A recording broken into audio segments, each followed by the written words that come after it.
చేనేత కార్మికులకు కూటమి ప్రభుత్వం అండగా ఉంటుందని హామీ ఇచ్చారు ఏపీ సీఎం చంద్రబాబు. విజయవాడలో జరిగిన జాతీయ చేనేత దినోత్సవంలో పాల్గొన్న ఆయన సంపద సృష్టిస్తామని అన్నారు. చేనేత కార్మికులకు ఇచ్చిన అన్ని పథకాలను గత ప్రభుత్వం రద్దు చేసిందని మండిపడ్డారు. ప్రజలంతా చేనేత వస్త్రాలు ధరించి పరిశ్రమను కాపాడాలని చంద్రబాబు కోరారు.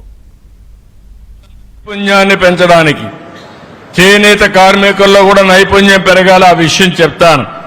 యువత నైపుణ్యం పెంచడానికి ఈ రోజు మీరు చూస్తే మొదటిసారి దేశంలోనే ప్రపంచంలోనే స్కిల్ సెన్సస్ చేస్తున్నాం, సర్వే చేస్తున్నాం.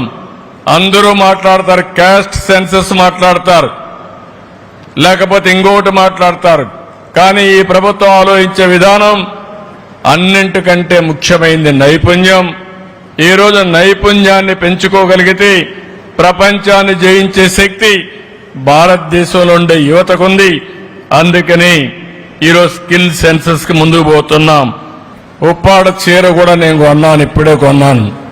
నేను ఎప్పుడు చీర కొనలేదు, కానీ మొట్టమొదటిసారిగా చేనేత కార్మికుల్ని ప్రోత్సహించడానికి మా మిస్సెస్ కూడా గుర్తొస్తే 2 చీరలు కొన్నాను. ఒకటి ఉప్పాడ, ఒకటి ధర్మవరం అని చెప్పి నేను మీకు తెలియజేస్తున్నా.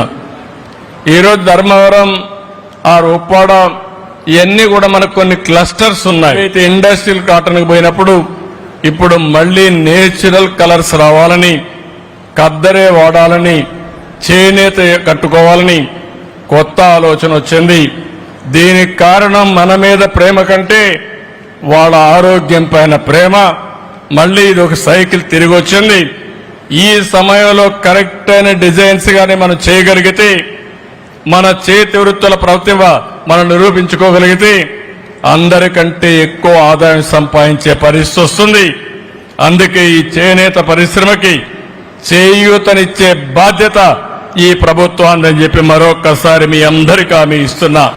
నేను మొదటి రోజునే 5 సంతకాలు పెట్టాను. 5 సంతకాలు కేబినెట్ లో పెట్టి నిర్ణయాలు చేసి అమలు చేశాం. మన పిల్లల ఉద్యోగాల కోసం మెగా డిఎస్సి సంతకం పెట్టాను. 16,347 ఉద్యోగాలు ఇవ్వడానికి ముందుకు పోతున్నాం. ప్రాసెస్ ప్రారంభమైంది. వీలైన తొందరలో ఈ ఉద్యోగ నియామకాలు జరుగుతాయని చెప్పి కూడా నేను మీకు తెలియజేస్తున్నా. అదే సమయంలో పేదవాళ్ళకి ఏదైతే ఆ రోజు ఒక మాట చెప్పాను, ప్రతి ఒక్క ఇంటికి పెద్ద కొడుకుగా ఉంటా, మీ బాధ్యత తీసుకుంటానని చెప్పి పింఛన్ 4,000 రూపాయలు ఇస్తానని చెప్పాను. అంతేకాదు ఏప్రిల్ నుంచే ఇస్తా అన్నాను.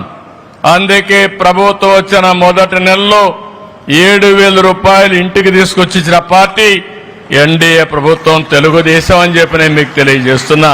పోలవరం, అమరావతి మళ్లీ పునర్నిర్మాణం కోసం ముందుకు పోతున్నాం. ఈ సంవత్సరం ఇప్పుడే వస్తా ఉంటే చూశాను, కృష్ణా నది మొట్టమొదటిసారిగా బ్యారేజ్ చూస్తే కడుపు నిండింది, ఆనందంగా ఉంది. నీళ్లైతే కృష్ణా జలాలు పరవళ్లు దొక్కుతున్నాయి. అది కూడా చూసినప్పుడు చాలా సంతోషంగా ఉంది. దుర్గమ్మ తల్లి దయ వల్ల ఈ నెలలోనే కృష్ణా నది కూడా ఫుల్గా శ్రీశైలం నిండింది, నాగార్జున నిండింది, పులిచెంతల నిండింది, రాయలసీమకు నీళ్లు వస్తున్నాయి. కాబట్టి రాబోయే రోజుల్లో నీరుంటే ఏమైనా చేయొచ్చు. అలాంటి రిజర్వాయర్ నిండే పరిస్థితి వచ్చేందుకు సంతోషం అని చెప్పి కూడా నేను మీకు తెలియజేస్తాను.